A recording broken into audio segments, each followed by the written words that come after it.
السلام علیکم ورحمۃ اللہ وبرکاتہ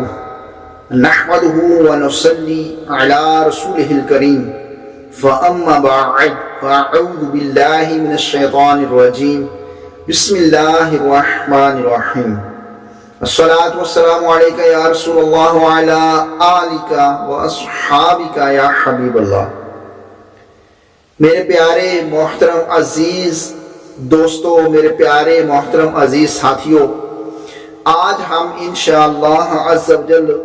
بخار کے حوالے سے، مسلمان پر جو مصیبت آتی ہے اس کے حوالے سے فضیلت سننے کی سعادت حاصل کریں گے۔ کنز الاعمال شریف میں ہے کہ ایک دن حضور پر نور شافع یوم نشور، نور مجسم شاہ بنی آدم، رسول محتشم امام الانبیاء صلی اللہ تعالی علیہ وآلہ وسلم نے ارشاد فرمایا، آپ صحابہ کرام کے اندر تشریف فرما تھے تو اس وقت آپ نے ارشاد فرمایا کہ مسلمان کے بدن پر کوئی مصیبت آئی، مشکل آئی، پریشانی آئی، اسے غم ملا تو اللہ عز و جل اس پریشانی، اس مصیبت کے سبب، اس غم کے سبب اللہ تعالیٰ اس مسلمان کے گناہ مٹا دیتا ہے۔ سبحان اللہ عز و جل۔ یہ کتنی پیاری فضیلت سنی ہم نے۔ عزیزان گرامی، پیارے دوستو، جب صحابہ کرام کو کسی بھی بات کا، کسی بھی نیکی کا پتہ چلتا تو ان کا ذہن بن جاتا، دل کرتا، ان کی خواہش ہوتی کہ یہ کام ہم کریں۔ تو اس وقت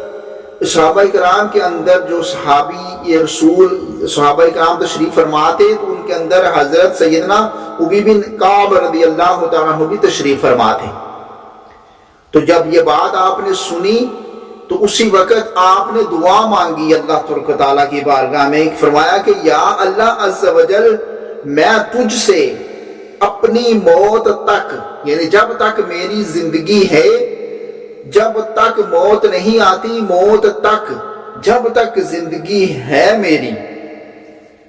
تو میں تجھ سے دعا کرتا ہوں، ایسا بخار طلب کرتا ہوں، تو مجھے ایسا بخار عطا کر کہ جو مجھے نماز اور روزہ،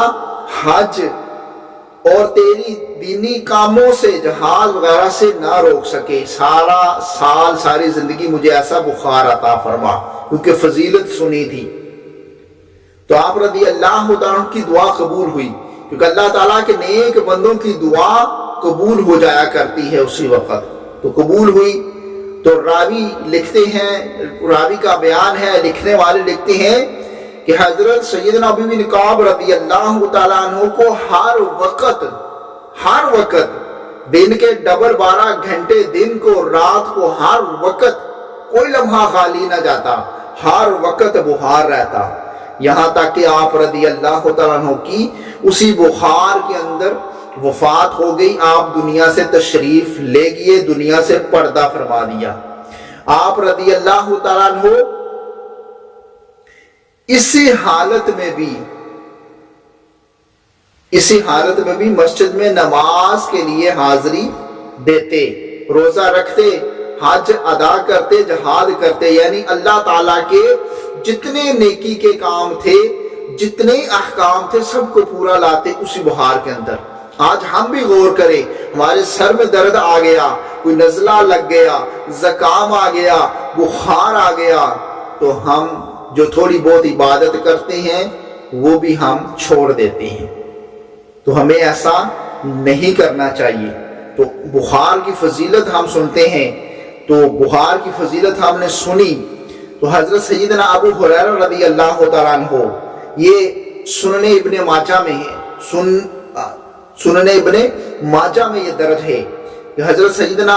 ابو ہریرہ رضی اللہ تعالیٰ عنہ نے فرمایا کہ نبی کریم رؤوف رحیم علیہ افضل الصلاۃ والسلام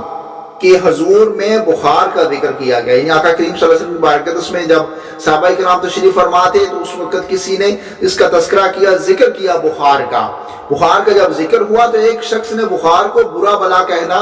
شروع کر دیا، یہ جس طرح آج ہم دیکھ لیں کہ بخار آ جائے یا کوئی مشکل آ جائے تو ہمارے منہ کے اندر سے اس بخار کو، اس مشکل کو، اس پریشانی کو برا بھلا کہنے شروع کر دیتے ہیں، الفاظ نکلنا شروع ہو جاتے ہیں۔ اسی طرح اس شخص کے منہ سے بھی بخار کے حوالے سے باتیں نکلی، اس نے برا بھلا کہا، اس وقت پھر تاجدار رسالت معاب، ماہ نبوت، محبوب رب العزت عز و جل و صلی اللہ تعالی علیہ وآلہ وسلم نے فرمایا کہ بخار کو برا نہ کہو، بخار کو برا نہ کہو۔ کیوں نہ برا کہو؟ اس لیے نہ برا کہو کہ وہ مومن کو گناہوں سے اس طرح پاک کر دیتا ہے جیسے آگ لوہے کی میل یعنی زنگ وغیرہ کو دور کر دیتی ہے۔ اس کو زنگ اور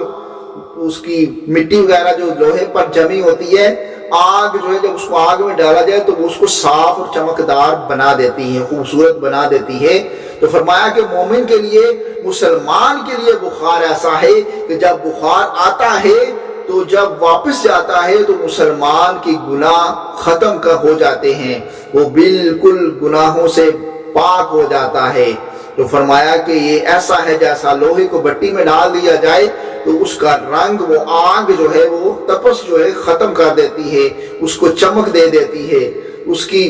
صحت جو ہے نا پہلے سے اس کی لوہے کی جو رنگت تھی، جو اس کا زنگ وغیرہ تھا وہ ختم کر کے رنگت کو نکھار دیتی ہے۔ تو اس طرح بخار مومن کے، مسلمان کے گناہوں کو ختم کر دیتا ہے۔ تو اللہ تبارک تعالیٰ کہ جو نیک بندے ہوا کرتے تھے ان کا یہ طریقہ کار تھا کہ جو نیکی کی انہیں خبر ملتی تو وہ لمحہ وقت ضائع کیے بغیر اس نیکی کو حاصل کرنے کی کوشش کیا کرتے تھے۔ اللہ تبارک تعالیٰ آج ہمیں بھی توفیق عطا فرمائے، ہمارے اندر بھی جذبہ ایمانی عطا فرمائے کہ جب بھی ہم کوئی کسی علماء کرام سے کسی نیکی کی فضیلت سنیں تو وہ کام کرنے کا جذبہ ہمارے اندر بیدار ہو جائے۔ آمین۔ پھونک دے جو میری خوشیوں کے چمن کو آقا، پھونک دے جو میری خوشیوں کے چمن کو آقا، چاک دل چاک جگر سوزش سینہ دے دو۔ آمین آمین بجاہ نبی امین صلی اللہ تعالی علیہ وآلہ وسلم۔ اپنا بہت سارا خیال رکھیے گا۔ السلام علیکم ورحمۃ اللہ وبرکاتہ۔